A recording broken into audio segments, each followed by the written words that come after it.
What should I do if I accidentally click a phishing link? Hi everyone, Leo Notenboom here for askleo.com. This is a question I got recently. What do you do if you click on a phishing link? Am I screwed? It depends. It depends on exactly what happened next. So let's review what phishing links are and what they try and get you to do and where that point of oops really is. A click is just a click, usually.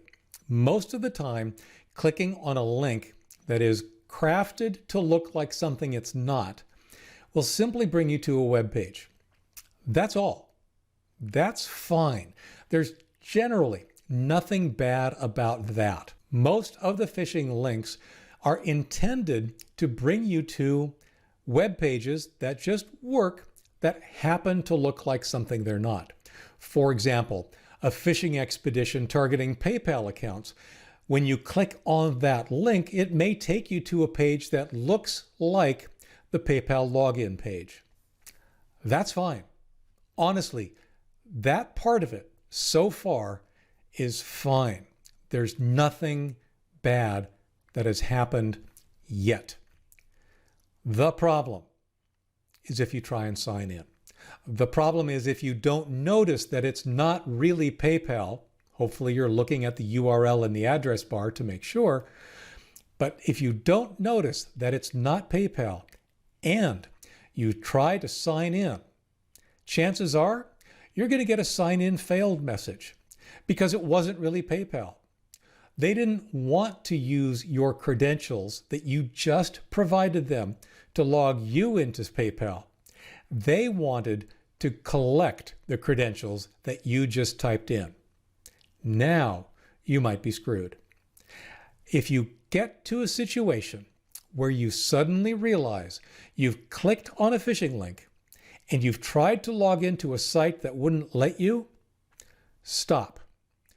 Go to that site some other way. In other words, in PayPal's case, go to paypal.com and immediately try to log in yourself. Make sure that all of your security is up to date. Make sure you've got recovery information correct, and really consider adding two-factor authentication. There's a very strong argument that says even if everything looked okay, even if you managed to sign in correctly with your old password, change the password anyway. It's possible that the hacker just hasn't gotten there yet. They have your login information, but they haven't gotten around to changing your password. So invalidate the information they have. Change your password now to something long and strong and unique, as you should. That way, the information that you handed over to the hacker is no longer valid and is no longer something they can use to compromise your account. Now, the other scenario when it comes to phishing is really less about phishing and more about malware. If you click on a link and you suddenly get a download of any sort, especially if you weren't expecting a download, stop, delete the download. Revisit that email and make sure it is what you think it is. It is very possible that what you've received isn't phishing per se, but it is something that's trying to trick you into installing malware by downloading it. And of course, there is the combination effort, right? There is the combination where a phishing email will attempt to get you to go to a site that looks legitimate, to get you to download something that is malicious. So always be on your guard. Always make sure you know what phishing links are, how to protect yourself from them, and the bottom line, assume the worst. If you've clicked on something you know you shouldn't have clicked on, assume you've been compromised. And depending on what it is, what's involved, take recovery actions.